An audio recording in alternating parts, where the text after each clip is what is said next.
बातमी आहे गल्लीपासून दिल्लीपर्यंत चर्चेत असलेली। उद्धव ठाकरेंच्या दिल्ली दौऱ्याची मोठी राजकीय चर्चा झाली, पण याच दौऱ्याच्या शेवटी असं काही घडलं की दिल्लीतल्या त्या घटनेचे पडसाद महाराष्ट्रात उमटले। दिल्लीत राहुल गांधींच्या घरी इंडिया आघाडीतील नेत्यांची बैठक झाली। या बैठकीचे फोटो समोर आले, पण यात उद्धव ठाकरे अगदी शेवटच्या रांगेत बसलेले पाहायला मिळाले। त्यामुळे महायुतीतल्या नेत्यांना उद्धव ठाकरेंवर टीका करण्याची आयती संधी मिळाली। त्यानंतर महायुती आणि ठाकरेंची शिवसेना यांच्यात कसा सामना रंगला याचाच आढावा घेणारा सुरुवातीला हा स्पेशल रिपोर्ट।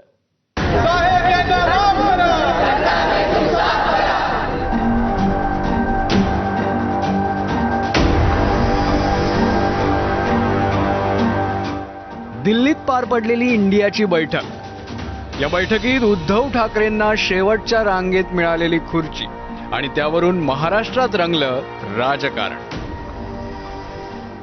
उद्धवजी यांना 6व्या रांगेत बसवणं हा काँग्रेसने एका अर्थाने केलेला महाराष्ट्रातल्या मराठी माणसाचा अपमान आहे। उद्धव ठाकरे यांची अवस्था पिंजरा चित्रपटातील मास्तरासारखी संजय राऊत सारख्या मंडळींनी केलेली आहे। देवेंद्रजी आणि आम्ही उद्धवजींना हे प्रथम स्थानावरच ठेवलेलं आहे। त्यांना आता दिल्लीमध्ये जाऊन 5व्या 6व्या रांगेवर बसावं लागतंय, म्हणजे काय अवस्था झाली आहे। गुरुवारी राहुल गांधींच्या दिल्लीतील निवासस्थानी इंडियाची बैठक पार पडली। आघाडीतल्या सर्वच पक्षांचे प्रमुख नेते या बैठकीला हजर होते। राहुल गांधींनी या बैठकीत या सर्व नेत्यांना संबोधित केलं, पण बैठकीत उद्धव ठाकरे शेवटच्या रांगेत बसलेले दिसले आणि याच मुद्द्यावरून भाजप आणि शिवसेनेतील नेत्यांनी टोलेबाजी सुरू केली।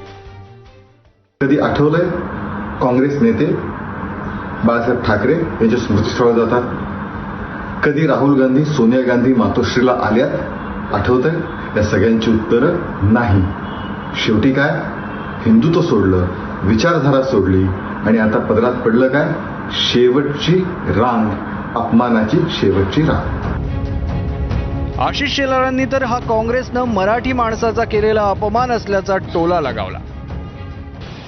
मला कुठे बसवलं आणि मला का बरोबर घेतलं नाही आणि मी बाजूला का नाही, या सगळ्यावर शहाणपण उद्धवजींनाच आणि त्यांच्या पक्षाला सुचो अशी अपेक्षा आहे।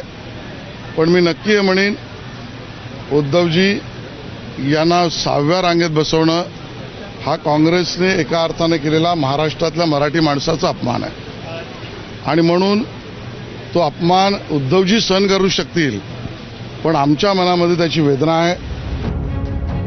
तर उपमुख्यमंत्री एकनाथ शिंदेंनीही जोरदार हल्ला चढवला। ज्यांनी स्वाभिमान जेव्हा जे घाण टाकतात, बाळासाहेबांचे विचार विकतात, सोडतात, त्यांना त्याचं काही वाटणारच नाही आणि मग त्यांना त्यांची जागा, काँग्रेसने त्यांची जागा दाखवली असेल। त्यामुळे मी त्याच्यावर काही प्रतिक्रिया देऊ इच्छित नाही। हे उलट त्यांना विचारलं पाहिजे, तुम्हाला एवढ्या मागं का बसवलं।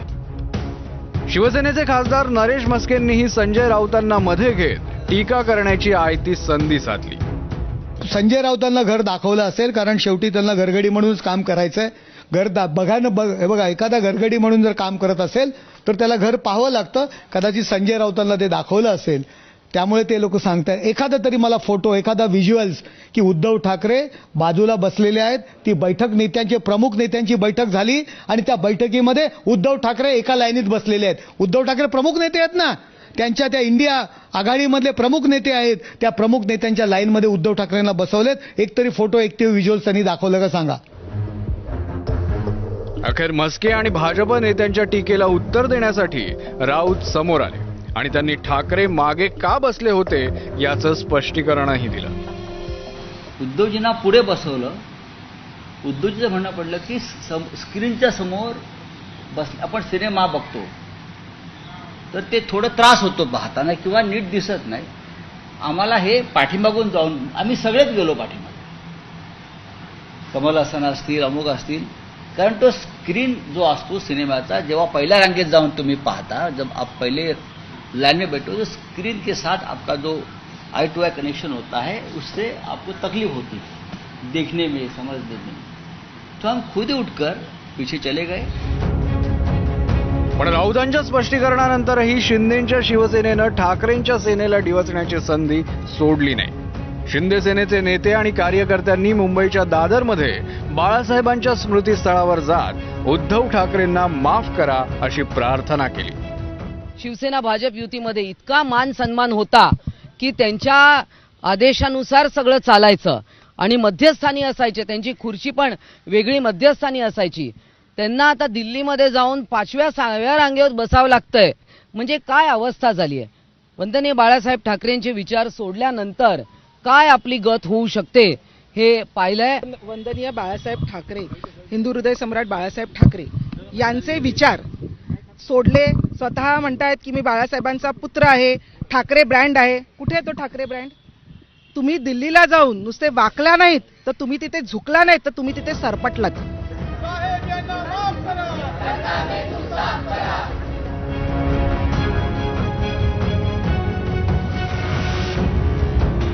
उद्धव ठाकरे इंडियाच्या बैठकीत मागे बसले, पण ते का बसले याचं स्पष्टीकरण ठाकरे सेनेच्या नेत्यांनी दिलं खरं, पण टीकेची संधी सोडतील ते सत्ताधारी कसले.